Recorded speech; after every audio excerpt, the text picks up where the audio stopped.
বেশিরভাগ ট্রেড ইউনিয়নগুলো এখন রাজনৈতিক দলগুলোর সঙ্গে সম্পৃক্ত হয়ে যায়, যেটা আমি ব্যক্তিগতভাবে মনে করি যেটা শ্রমিকদের আন্দোলনের ক্ষেত্রে খুব একটা লাভজনক হবে বলে আমার কাছে মনে হয় না। কারণ যে বিষয়গুলো ইস্যুগুলো নিয়ে আপনারা বার্গেন করেন, সেই বার্গেন করার সময় সরকারি দলের সব দেখবেন, আমরা যেটা লক্ষ্য করি যখন সরকার চেঞ্জ হয় আপনাদের ইউনিয়নগুলো চেঞ্জ হয়ে যায়, সব ওই সরকারি দলের সমর্থক হয়ে যায়। আবার যখন আপনার আরেকটা পরিবর্তন হয় আবার সবাই পরিবর্তন হয়ে যায়।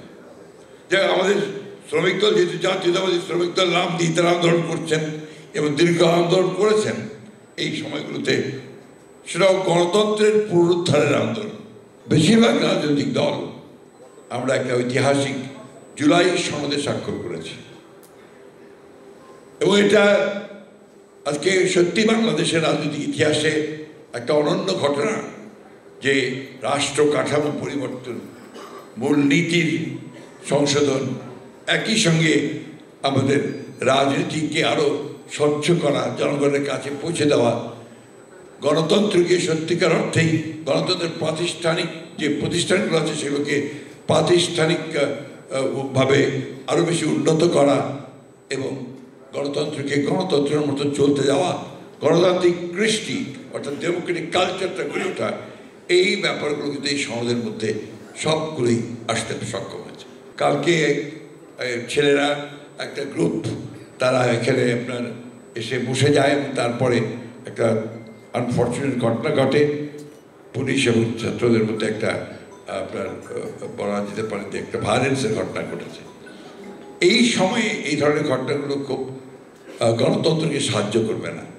আমার মনে হয় যে সকলের অত্যন্ত দায়িত্বশীল ভূমিকা পালন করা উচিত, রেসপন্সিবল ভূমিকা পালন করা উচিত। কারণ এটা একটা ইন্টারিম গভর্নমেন্ট, এই গভর্নমেন্ট এখন পর্যন্ত যতগুলো কাজ করছে তারা ভালো কাজ করার চেষ্টা করেছে। আমরা যে যতই বলি 1 বছরের মধ্যে সমস্ত জঞ্জালগুলো শেষ করে ফেলা সম্ভব নয়। আওয়ামী লীগ যে 15 বছরে যে গার্বেজ তৈরি করে গেছে, জঞ্জাল সৃষ্টি করে গেছে, সব কিছু ধ্বংস করে দিয়েছে, সেগুলোকে 1 বছরের মধ্যে সব ঠিক করে ফেলা এটা কারোর পক্ষেই সম্ভব নয়। আগামী যে নির্বাচন, এই নির্বাচন কিন্তু অত্যন্ত গুরুত্বপূর্ণ নির্বাচন। এই নির্বাচনের মাধ্যমেই আপনার নির্ধারিত হবে যে আপনি কি সত্যিকার অর্থেই একটা উদারপন্থী গণতন্ত্রের দিকে যাবেন নাকি আবার অন্য দিকে চলে যাবেন।